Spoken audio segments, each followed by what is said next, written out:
Hello readers, welcome to the world of English grammar. So now we are discussing about the fundamentals and the basics of English grammar. While discussing about the fundamentals of English grammar, at first noun comes into mind. Earlier we have discussed about the noun. Then secondly pronoun comes into our mind. What is a pronoun? So discuss about the definition of the pronoun. Pronouns are used in the place of nouns or noun phrases to avoid repetition.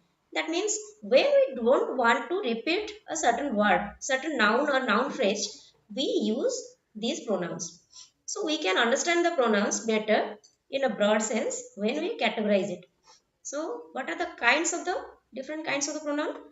First one personal, second one reflexive, third one emphatic pronoun, fourth one reciprocal pronoun, fifth one demonstrative pronoun, sixth one distributive pronoun, seventh one indefinite pronoun, eighth one interrogative pronoun, ninth one relative pronoun.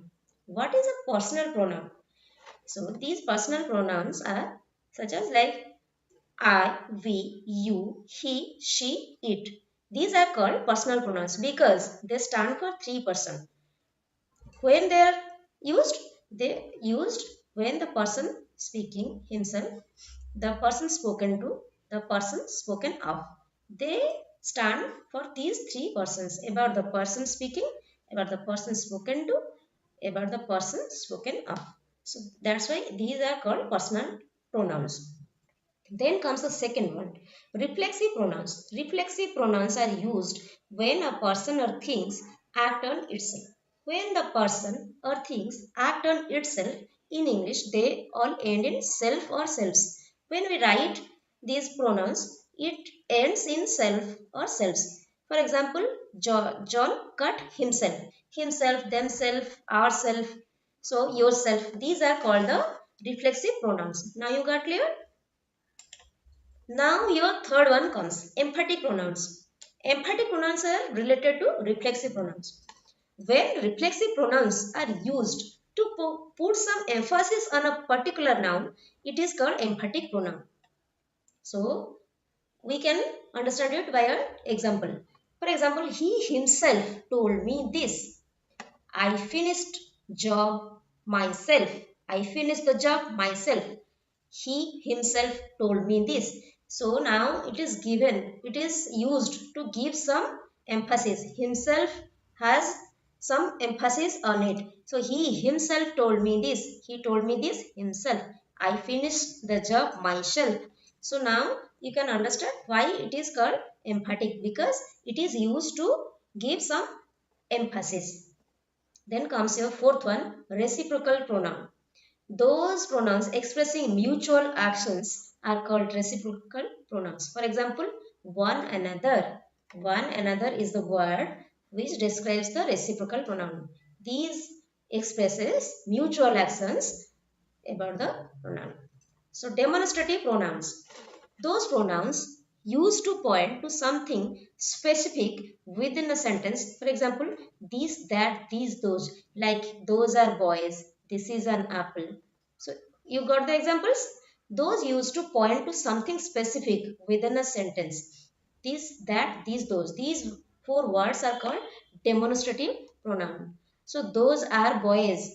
We are demonstrating. Who are boys? Those are boys. We are pointing out.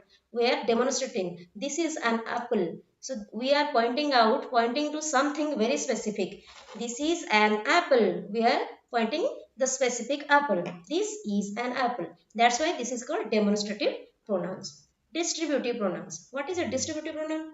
A distributive pronoun considers members of a group separately rather than collectively. For example, each, any, either, neither, and others. A distributive pronoun considers members of a group separately. It separates the members of the group. So it doesn't collect the members into one entity. It differentiates members separately. It uses the group members separately. For example, each, any, either, neither, and others. These words are distributive pronouns.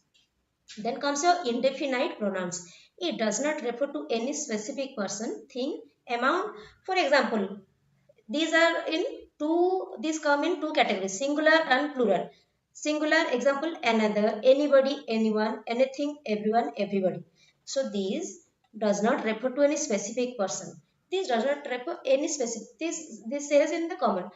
Anything, anybody, anyone, everyone, everybody. These are in singular form. What is the plural? Both, few, many, others. These are not specific ones, but we are talking about something. So you use these words in that place. So this is not definite. This is very indefinite in sense. Then comes interrogative pronoun. It is a pronoun which is used to make asking questions. For example, who, whom, what, which, whose. These WH words. These are used to ask questions. Then your last one comes relative pronoun. What is a relative pronoun? It is used to connect a clause or phrase to a noun or pronoun. It is used to connect a clause or phrase to a noun or a pronoun. For example, who, whom, which, whoever, whomever, whichever, and that. These are like conjunctions. So these connect a clause or a phrase to a noun or a pronoun. That's why this is called relative pronouns. So that's all for now. Thank you.